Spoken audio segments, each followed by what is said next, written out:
check, check.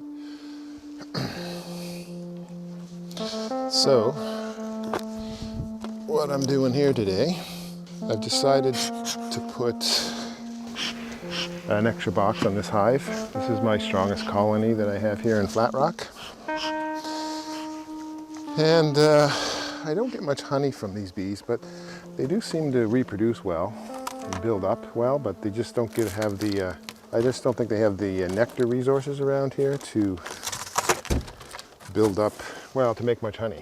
So instead of wasting my time on honey, I'll probably get like a single medium out of it, but instead of wasting too much time on that, because I have another hive in another location that just it provides me with an abundance of honey, so why bother trying to get honey from a hive that isn't going to do it. So what I'm going to do is add a box to them today. It's a warm day. They're really quite busy bringing in lots of natural pollen, which is good for making baby bees. It's a 3 medium hive. It's been set up like this all winter, which is basically this piece of hard insulation on top with no bottom, with no top ventilation.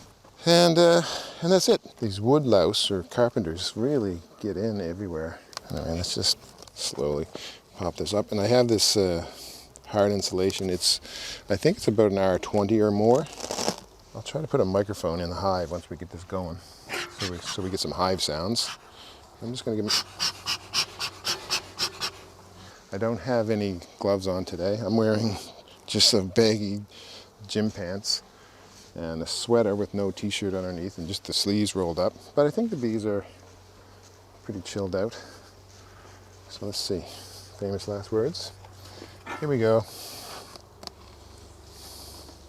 See there, and I have the underside of the insulation just covered over with duct tape so they can't dig into it or do anything funky with it. But actually they're starting to dig into it. I've done this for 2 winters now, but I think I'll switch to tuck tape, T-U-C-K tape. It's more weatherproof and it's just a better tape. Yeah, so what I'm going to do, this isn't going to be any kind of major hive inspection. I'm reaching the point now where I don't know if I'm going to be doing major hive inspections anymore. If these bees get through the summer, or get through the winter, looking like this, then that's it, man, I'm done with them. So they're pretty chilled out. All this up here is honey. You can't see it, I'm off camera now, but I'm pulling 4 frames of drawn comb out of a medium full of drawn comb, and I'm going to put 4 frames from the middle of this hive into that hive, and then put drawn comb in this hive. And anyway, it'll draw the bees up to the top of the hive, and hopefully it'll work out. And hopefully, right now they're chilled out. No major vibrations going through the hive. Whoops, see that? Doesn't take much though to goof it up. Okay, this is looking great. Look at this. I'm just going to check for the queen. Lots of capped brood, open brood, a few drone cells. The bees are moving fast. I'm just checking to see if the queen is on this frame. Oh yeah, and I dig right into the brood nest. I don't work my way in because I just get down to business. But if you're new at this, don't do what I do. Just work your way from the sides and work your way in. This is beautiful. I have no idea if this is on the camera, but on the edges here we've got pollen, and in the inside we have sort of a scattered brood pattern, but a full brood pattern. Like every cell is still full of brood, whether it's capped or open. I don't see the queen, and she's probably not marked. And if she was marked, they probably. Now I'm off camera now, but I'm sliding that frame of bees, that cap brood, into this other box. But if they were, I can't remember what my thought was. Oh yeah, they would. The bees often cut or just clean the paint off the queen when you mark the queen, and the mark doesn't always stay on. So here we go. Boop. I love my J hook. once I got the hang of it, it was like, yep. The standard hive tool is good for scraping, but the J-hook is great for pulling frames. So yeah, lots of brood here. This is excellent. So my idea for this hive is just get them building, get that queen laying, get them going, and then steal all that brood. Oh, look at all that nice, pretty dandelion pollen. The deal is get them building up and then split them. Use their resources to build up my smaller hives. I have a lot of smaller hives in the go this year. Can't see it in the shot, but there's a lot of, I just cracked open some drone brood between the frames, which often happens. This is why I use foundationless frames as often as possible. Yeah, so this, you can't see it, but those are fresh. There's fresh eggs laid today throughout this whole frame. So the queen has been here today. I'm going to pull one more frame. I'll pull the one on this end just to even it off. Here, I'll put this microphone right down in the hive. Whoop. Hello. Oh, it's warm down there, man. You can feel the heat. So that's good. That means they're regulating the temperature for optimal brood rearing. This, what I'm doing now, is going to screw it up a bit, but anything you do when you add another box is going to screw up the thermal regulation of the hive for a little bit. But at this point, they've got plenty of pollen, natural pollen, but they don't have much nectar.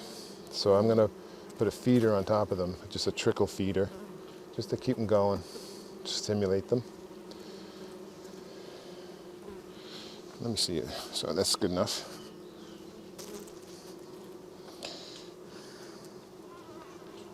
Whoopsie doozy. It's funny, sometimes you sort of squeeze the bees and they kind of scream. Right now I'm moving slowly. There's no defensive behavior. No major vibrations going through the hive. Once you get a vibration going through it, then you're in trouble. Is this thing even recording? Yes. Good. All right, so now I'm going to take some drawn comb. Get my smoker a puff in case it's gone out. So this is drawn comb that's it's foundationless, so they made drone comb out of it. So I'm going to put that on the edge of where the brood nest would be, because drones are important. I'm going to move. There we go. Stick this right here. Maybe we'll, whoops, stick that right there so maybe you get some more bee sounds. I'm going to smoke them a bit here. It's not coming through probably in the camera, but there's some drone brood that I cracked open. And to them, drone brood is, when they're caring for brood, they're going to care for the drone brood as well as any brood. So hopefully what I'm doing here doesn't, let me just take a quick note, yeah. I've just pulled up frames of brood. So, in theory, in actuality, I'm splitting up the brood nest. But there's enough heat in this hive, because I'm going to put insulation around it again, that they should be able to maintain the heat, the optimal temperature for brood rearing. It's not going to screw them up too bad, but it does. Initially it does, but as the weather improves, they sort of equal out. So I'm going to move this microphone to the other hive that I'm going to pick up right now. You can hear them buzzing. And they're pretty chilled out, which is nice. That's a nice calm buzz until I bang the hive on something. There we go. Very nice. Look at that. Perfect fit. Let's see what you're getting in the shot here. There we go. Let's move it up a bit. There. Lovely. And that's it. Done. No bees were harmed, and I didn't get stung. I probably could have done this without a veil, because they're very chilled out and they didn't aim for my face at any point. But, oh man, you should see the crack in this Superman. Why is that so cracky? Hold on, I'm gonna pull this off for a second. I see, hold on. The box isn't sealing properly because there's this stuff on it. This is old. It was an experiment with silicone from last year, but I've used a different type of silicone this year and it worked out better. But this stuff is just screwing up the fit, so I'm just going to scrape it off. And in a situation like this is when a standard hive tool or a paint scraper would be more convenient. It'd be easier, but anyway, I'm getting it done. See that? No bees. Man, these bees are chilled. But I think bees can turn on you. Like they're chilled when they're happy. When they have a queen who's laying eggs and they're busy bringing in brood and bringing in pollen and nectar and raising brood. You know, when their life has a purpose. But when they're just sitting around, especially in the wintertime with nothing to do, or when the rain with nothing to do, that's when they get grumpy. The older bees get grumpier first, the foragers. That's why it's nice to, if you're going to inspect your hives, to do it when the foragers are out, the older bees, the grumpier bees. And yeah, that's why we do that. But sometimes you can't predict that. You don't know exactly what you're going to get, so it's always good to have a smoker on standby. The smoker doesn't necessarily, all right, let's see if this works. The smoker doesn't necessarily make the bees act like, oh no, here comes a fire, our house is burning down, let's all gorge on honey and any of that. I don't know if I've ever seen bees gorge on honey as a result of being smoked. Yeah, there's still a big crack in this hive. I'm gonna have to seal it with silicone, but anyway. Yeah, I don't know if I've ever seen that happen, but I'm gonna look for in a cover, and I got one over here. Whoops, off camera. Got all kinds of stuff banging around. Yeah, I don't know if I've ever seen the bees starting to gorge on honey as a result of being smoked. Maybe if you really drowned them in it, but like a little hit like this, just to get them out of the way. I'll show you. And the thing is too, like I'm not smoking the bees. I'm smoking it. Like I'm puffing the smoke, but the wind is blowing the smoke towards the bees. So by the time it gets to them, it's not hot. It's just sort of wafting over them, and what do you know? They got out of the way, right? They're not freaking out. So, I mean, good for you if you know how to handle your bees with a butter knife and no smoke. But you do what works for you. I don't think anything is better than anything else. You might say, oh, my hive setup is perfect. You got to do this. I have fantastic success doing this, and you can try that, but you won't always get the same results from beekeepers who make certain claims like that, because they're not always accounting for the fact that you live in a different climate. And even down the road is a different climate. There's microclimates, there's everything. And the bees are constantly reacting to their climate and to their immediate environment, not some general theoretical honeybee climate. See, look, I should have put this on earlier, now they're coming back up. But anyway, here we go. So I put this in a cover, this wooden inner cover, wax dipped inner cover that I've had for 20 years now. Well, not 20 years, no. How long has it been? When did I start doing this? 2010. Yeah, so not 20 years. Sorry. 15 years. Yeah, it's been around for 15 years and it's still going strong. And I really don't need this notch. I could have these without a notch, but because I don't use top ventilation anymore. But once in a while, you might come in handy. that's that. I'm all done. So I'm going to put what they call a rapid feeder right here in this hole and fill it up with syrup. And then the bees will come up and start just using that to build up brood and build up the brood nest. And build up the brood nest. What else can I tell you? I could put some completely empty frames in there so that they'll draw out more comb, and I'll get more fresh comb, because fresh comb is always good to have on hand.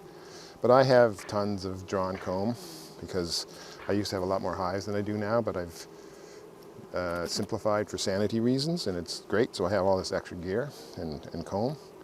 But and if I did want the bees to make comb, I wouldn't do it right now. I would do it when there's a peak honey flow. They're just naturally charged to make comb then. And then I would, if you want to encourage comb building, or at least when I want to encourage comb building, I crowd the bees. I make sure that they're just absolutely packed. Every frame is full of bees. And then and sometimes involves removing boxes, and I just reduce them down so they're really as crowded as I can make them without swarming them, kind of thing, making them too swarmy. And then I pull those frames, some frames, the odd, like say every other frame, and I put it in an empty frame. And the bees love to fill in empty space, and they will fill that empty space in with comb, with brand new comb. And that's how I do it. That's one way of doing it. You can also just not worry about it, and just when you add new boxes, just put comb on the empty frames on the sides of the brood nest, and they'll fill it up eventually. So it's not, you can encourage it, but sometimes when you hear the word encourage in beekeeping, they almost mean like coerce or force the bees to do something. Whereas if you just give them the space they need, not too much space, but give them the space they need to, and by space I mean just like extra frames that don't have comb on them, just put those comb on the edges of the brood nest, and as the brood nest expands, they'll build it, right? And they tend to build quicker in the brood nest than they do anywhere else. That's all I can say about that. Just crowd them, and then put in empty frames. Anyway, I'm not doing that. I just want to give them a nice trickle feed right now, which is a jar, maybe a jar feeder, but I'm probably going to give them actually a pretty good feed. And but thin syrup, because thin syrup is what they get in the spring. And so it just sort of imitates what they would get right now at this time of year, which is a thin syrup that stimulates brood rearing and wax building. And that's it. So I'm just going to give them some syrup, and hopefully in a couple weeks, this box will be full of bees, maybe even full of brood. But in any case, a lot of this cap brood that's in there now should have emerged, and they'll just fill up this box. And I'll have 4 mediums, and I'll use the brood and the bees from this hive to prop up my other colonies. And that's it for today. I will put, for now, until I come back with a feeder, I will put the insulation back on. And I have other pieces of hard insulation like this. It's just thick, the thickest, hardest insulation I could get with the highest R value. And I think it's a minimum of 20, but it might even be 30 or 40. I don't know, but you can't have too much insulation on top. And I'll just put this on like this for now, and then come back later with the feeder, and off they go. Hopefully in 2 weeks they'll be cooking. I'll have more bees. Something else though, I'll show you. Look at the gap there. Right? It's crazy. This is huge. Now I could leave it to them. Like, that is a massive gap. I think it's because this box might be defective. I don't know which one is defective or warped, but that's a huge gap. That's a huge gap. And look at this. Like, that's a huge gap between the frames, between the boxes, which is not a huge deal in the summertime. It'd be terrible in the wintertime. But it's not a huge deal in the summertime because it provides just maybe a little bit of extra ventilation. But chances are what they would do is propolis it, fill in the cracks with propolis. But right now, I don't think they're more into just collecting what meager pollen that they can right now. There's not a lot going on. There's a lot of, I'd say, There's a lot of dandelion pollen coming in, but probably not a whole lot of anything else. This stuff is just starting to come out. So that'll be maybe in a week or two, a very dry pollen. And they'll probably, when you see the spruce tips, they'll bring in, I think they get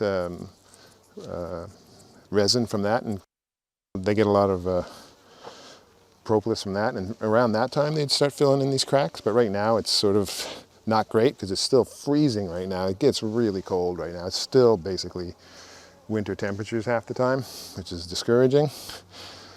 So I'm gonna just get some silicone, 100% silicone, and seal that up, and then come back and put a feeder on it by the end of the night. And yeah, and I think they'll be fine. I'll give them, hopefully by the end of the month, this will be full of bees, and all those frames will be worked, either full of comb or honey or nectar or something. And then I'll use this as a resource hive, like I said, to boost up my small colonies, because I have a whole lot of small colonies this year that I'm sort of playing with for the first time. And there we go, the end.